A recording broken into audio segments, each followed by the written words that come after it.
Hey guys, welcome back to the channel.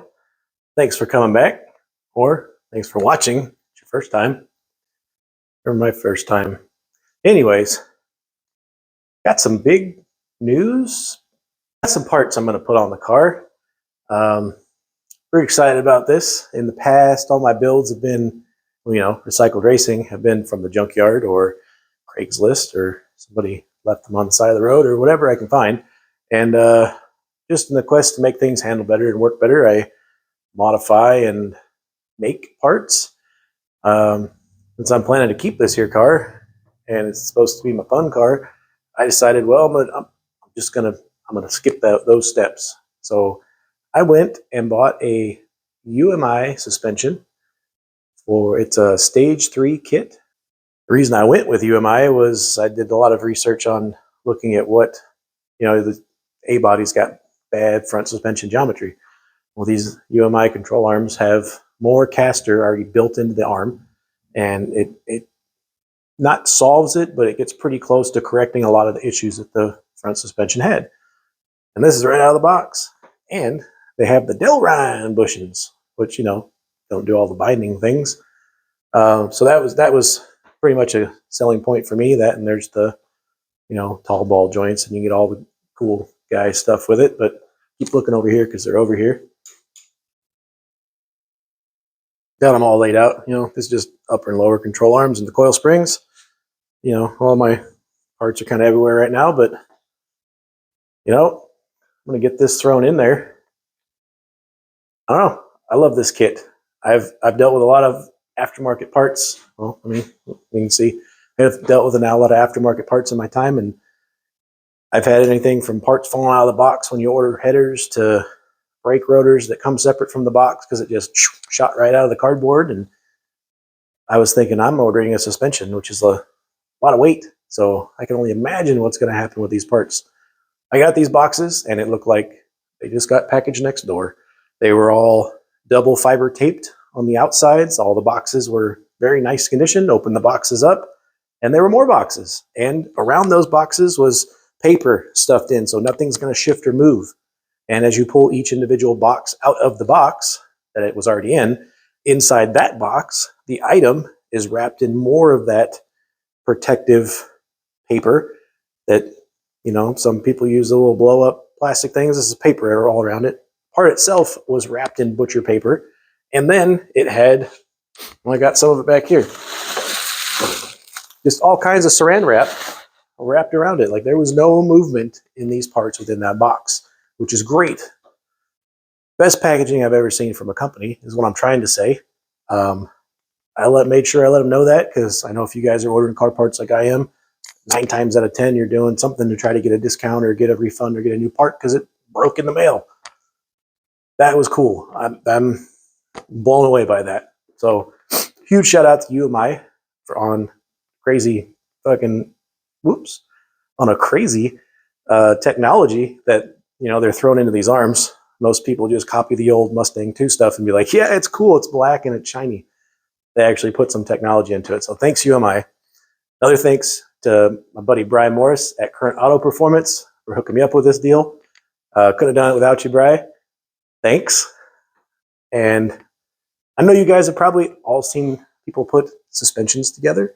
So I'm not going to film that portion of me bolting the individual suspension pieces together because it's just, a couple bolts and things. But I'll get it all put together and let you see what it looks like.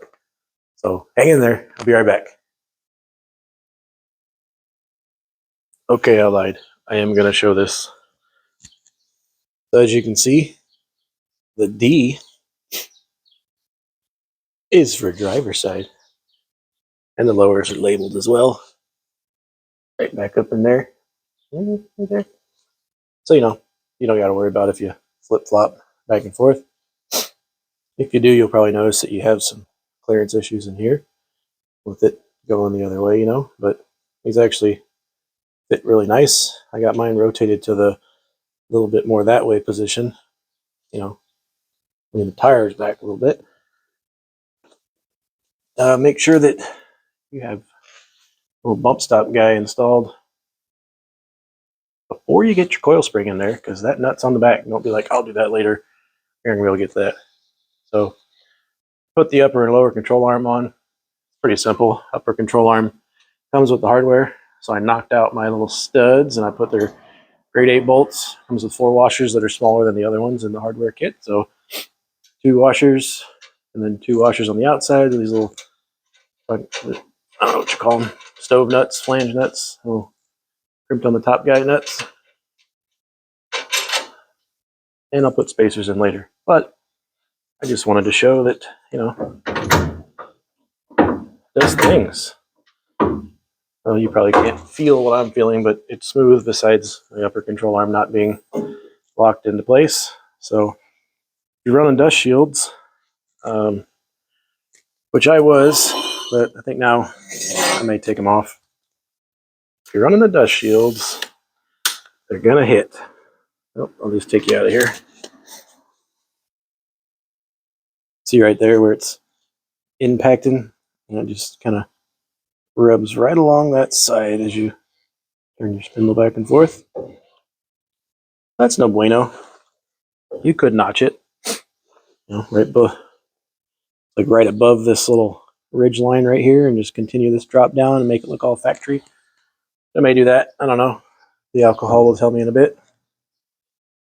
But yep, got that guy mocked up. I'm not going to have my engine and transmission in there for a while because I'm still going to do some firewall work. But you know, to get the coil springs in, usually you have the weight of the car and you kind of jack up against that to compress it. I'm not going to have that. I'm going to use this little guy, stick my coil spring in there and tighten it up. And that'll be just enough to get me installed and to get some threads installed on the bottom of this little guy. And, you know, with it compressed, you can get your nuts on there and then you can reach up through and uncompress it. Just make sure that you have, you know, give it a good couple threads on there, because if you're doing this and you're not really paying attention and then, you know, you don't have the threads that you thought you had on there and you let your tension loose, it may, you know, shoot your lower control arm down and put a big gouge in your floor. Not that I did that, but yeah, just pay attention to what you're doing. Have a lot of pressure in there. You can hurt yourself. So that part's pretty straightforward. You know, you got 2 bolts up here, you got 2 bolts down there. I put a little bit of grease on the outside of the Delrin bushings. The bolts just slid right through and tighten those up. I'm just going to snug them down until I get the car sitting on at right height, and then I'll do the torque spec things. Don't forget that step. You're driving around and lose a tire or something. Anyways, that's going to be my process. So I'll go ahead and get the camera set up and do that over here.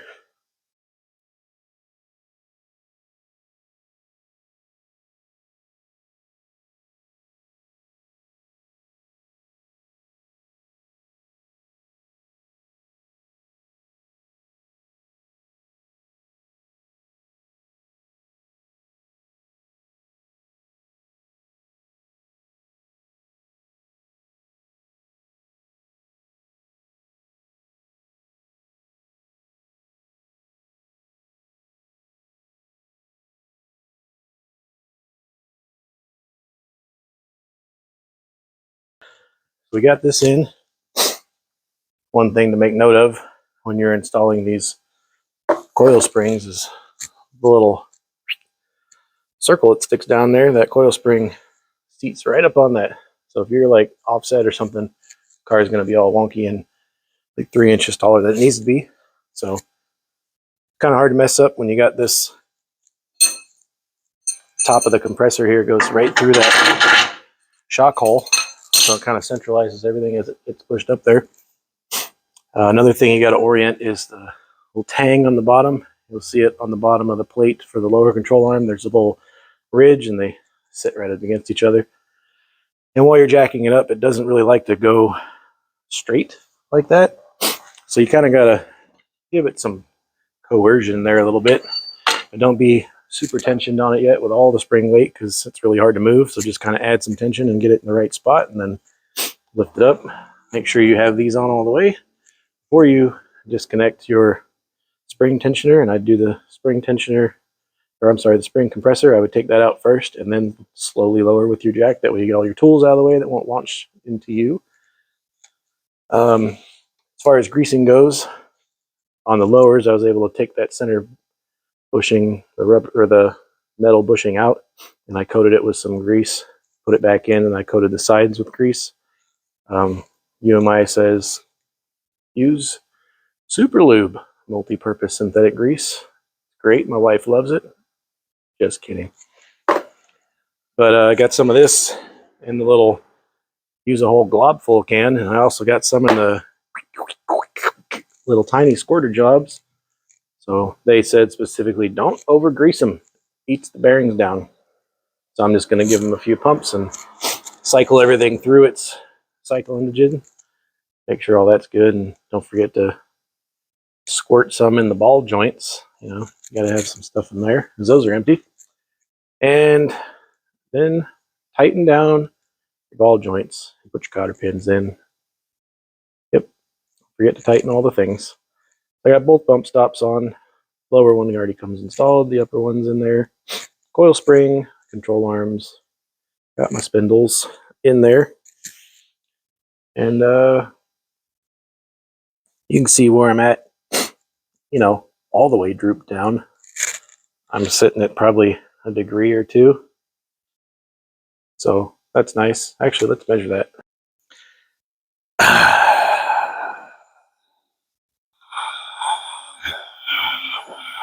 So if you're wondering why I'm back on the video after I said, hey, all those closing out things. So when you install this suspension and you got an LS motor, apparently you got to do some reading, and it says you got to cut the coil springs. So I am still on the bump stops. I thought I would sit my motor in there and bring it down a little bit, but that didn't work. I'm still on the bump stops. So I'm going to have to cut some coil out of there. I put an email out to UMI to ask them how much you got to cut when you know, have the LS motor. I don't know how much weight difference is different, but it says these are like 530 foot-pounds. I don't have to look in all these instructions. Yep, there's something. I think they're 530 pounds on the spring rate. So I guess we're going to bring that up a little bit and cut some height out of it. You know, the good note is we know everything goes together. So all that tightening and cotter pinning and all that stuff, we know it's good. So we're going to undo all that and take these coil springs out, and I don't know, maybe I'll sneak a half a coil off there and throw it back in and see what it does. So yeah, don't do that. Make sure you check the coil springs first. Be right back. All right, so I saved you the process of me doing all that all over again. I decided to cut a full coil because, you know, go big or go home. And I'm probably going to have to replace these or go with coilovers anyways. So, you know, there it is. Got a full coil off, and I'm off the bump stops now, which is great. I still probably have another couple 100 pounds to put on this thing in the front. And when I do that, I'm probably going to be way too close to the lower bump stops. Shot in there. Got about a little over 3 fingers. And on the top, I got about 2 fingers. So I'm hoping, put my weight on there, centers right out at 1 coil. If not, I'll have tested the lowest limits of this cutting spring endeavor, and I can put, you know, 3/4 of a coil or something on there. Either way, what I'm trying to say is these are my test springs now, and your mileage may vary. So 1 coil, stock spindles, and the tall ball joints they give you, put you right about there. I'll follow up when I get closer, or if you guys are watching the series, you can follow along and see what happens next, but I'm sure we'll have to do some other springs. So this time it's finally the end, and we can wrap up this QA1 Stage 3 front suspension kit. Some assembly required. Make sure you trim your springs and all the things. And well, thanks for watching, and see you in the next video.